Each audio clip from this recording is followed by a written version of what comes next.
अस्सलामुअलैकुम, मेरा नाम है उमैर और आप देख रहे हैं उमैर्स वर्कशॉप। आज मैं बात करूंगा W1209 जो मॉड्यूल है thermostat temperature and cooling temperature controller.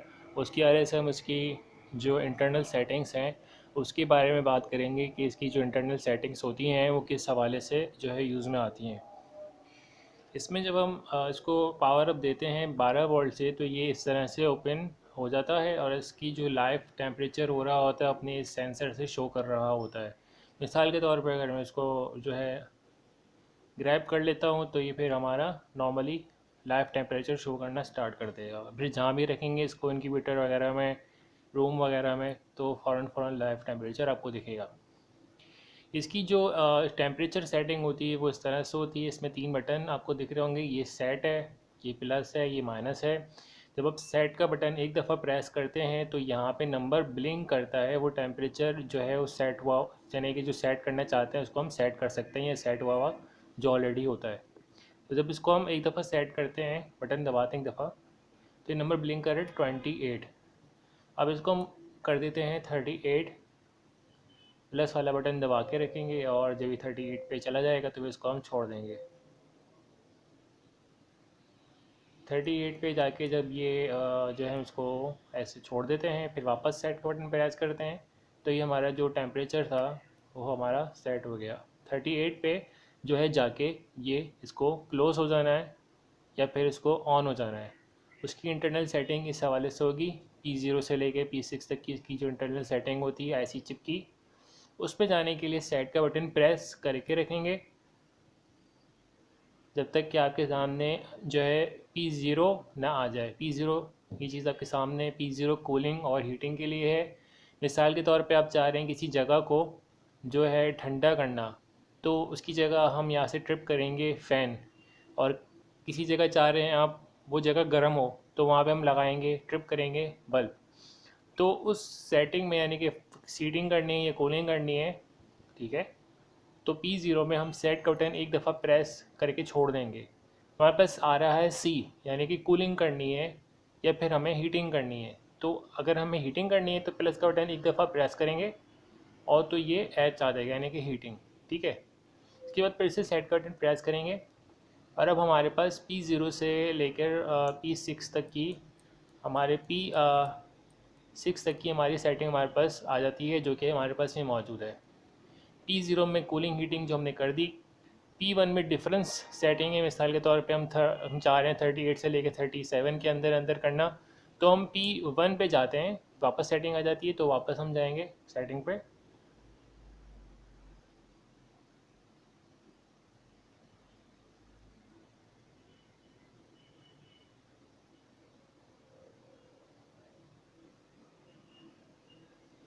P 0 जब आ जाता है तो हम फिर से प्लस का बटन दबाते हैं तो P1 पे आएंगे। P1 पे हम एक दफ़ा सेट बटन दबाएंगे तो हमारे पास आ रहा है डिफरेंस। कितना डिफरेंस हमें देना है, वो डिफरेंस हम 1 डिग्री करना चाह रहे हैं, 2 डिग्री करना चाह रहे हैं, तो हमारे ऊपर होता है कि हम कितना उसको करना चाहें। तो मैक्सिमम 0.1 है मिनिमम, और मैक्सिमम 15 जो है 15 सेल्सियस है। तो फिर हम 15 सेल्सियस भी जा सकते हैं, 0.1 डिफरेंस रख सकते हैं, लेकिन नॉर्मली हम 1 डिग्री डिफरेंस रखते हैं। वापस जाते हैं हम सेटिंग्स में P2 पे जाते हैं। P2 में हमें दिखा रहा है कि मैक्सिमम कितनी लिमिट जो है हमें रखनी है। तो हमारे पास आती है 110। मिसाल के तौर पे हम 110 सेल्सियस तक इसको मैक्सिमम जो है पावर दे सकते हैं। और अगर हम इसको 30 यानी कि 39 पे जो है ये जाए और ऑफ़ हो जाए, तो हम इसको जो है P3 पे इसको हम P2 पे इसको हम 39 कर देंगे। ये वापस बार बार अपनी उसमें चला जाता है, तो उसको हमें वापस जल्दी जल्दी सेट करना पड़ता है क्योंकि इतना टाइम होता नहीं है इसमें सेटिंग करने की। तो ये हमारे पास ये चीज़ होती है। अब हम वापस जाते हैं, मिनिमम कितनी होनी चाहिए हमारे पास P3 में कि कितना मिनिमम हमारे पास टेम्परेचर है 50 है। तो बल्कि इसमें दिखा रहे हैं सिर्फ 30। तो हमारे पास सिर्फ 30 सेल्सियस, यानी कि कूलिंग के लिए हमारे पास 30 का जो है हमारे पास डिफरेंस मौजूद है। उसके बाद हम जाते हैं P4 में। P4 में मिसाल के तौर पे अगर ये आपको लग रहा है कि ये कम ज़्यादा दिखा रहा है, आपको एक्यूरेट नहीं दिखा रहा है, तो किसी बड़ी जो बहुत ज़्यादा एक्यूरेट टेम्परेचर सेंसर है उसकी बिहाफ पे उसको आप सेट कर सकते हैं। मिसाल के तौर पे जो टेम्परेचर भी दिखा रहा है उसमें कम ज़्यादा हो रहा है तो हम इससे बढ़ा देंगे कि इससे फिर यहाँ पे ज़्यादा होगा, तो फिर हमारे वहाँ पे ज़्यादा दिखेगा। तो उससे आप किसी बड़े जो बहुत ज़्यादा एक्यूरेट टेम्परेचर कंट्रोलर है, जो लग रहा है आपको ये कम ज़्यादा दिखा रहा है या गलत दिखा रहा है, तो इससे हम कम ज़्यादा कर सकते हैं।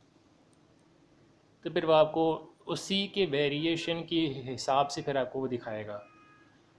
अब हम आते हैं P5 पे, यानी कि कितनी, जब हम इसको पावर दें तो कितनी देर बाद ये ओपन हो।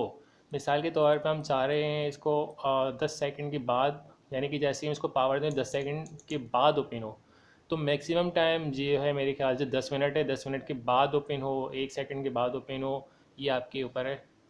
अब हम इसको सिर्फ 0-0 करेंगे या देखते हैं बाद में क्या होता है। तो ये हमारे पास ओपन टाइम है, कितनी देर बाद ये ओपन हो उसको पावर देने के बाद। हमने 0-0 करा है। P6 पे आते हैं। P6 पे है कि कितनी टेम्परेचर पे ये अलार्म करे। अलार्म तो कर ले, लेकिन इसमें बज़र है नहीं, तो अलार्म क्या करेगा।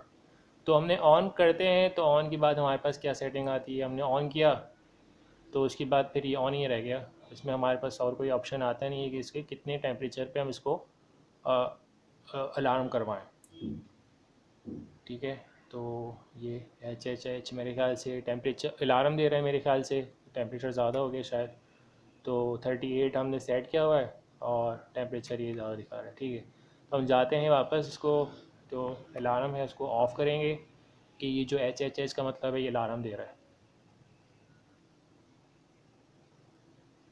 ठीक है, हम P6 पे वापस गए, ऑफ़ कर दिया इसको हमने।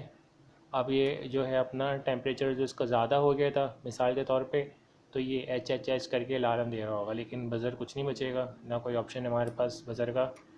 ठीक है, तो ये इसकी एक सेटिंग थी P0 से लेके P6 तक की। और अगर हम दोनों बटन्स को एक साथ प्रेस करते हैं, प्लस और माइनस को, तो ये फैक्ट्री सेटिंग पे ले जाता है। तो इस तरह से सेटिंग है इसकी P0 से लेके P6 तक की। लेकिन हमारी जो नॉर्मली यूज़ होती है P0 और P1 पे ही होती है, इसके अलावा और कुछ भी नहीं होता। एक दफ़ा हम सेट कर देते हैं इसको, तो फिर उसी पे सेट होके चलता रहता है।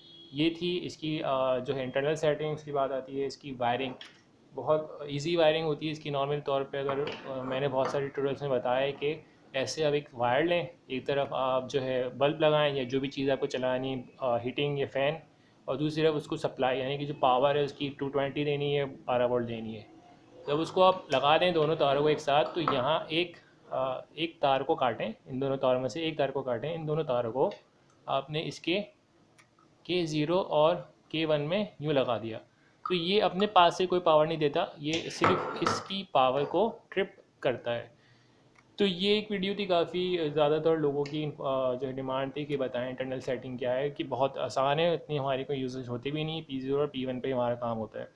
तो अगर आपको खुद से अपना इंक्यूबेटर बनाना चाहते हैं या जो है इंक्यूबेटर ब्रूडर एक्टर्ना बनाना चाहते हैं, तो मैथ्स वर्कशॉप लिख के सर्च करें, तो आपके सामने मेरी सारी वीडियोस आ जाएंगी। इसको देख के आप अपना खुद का भी इंक्यूबेटर वगैरह जो भी है वो बना सकते हैं।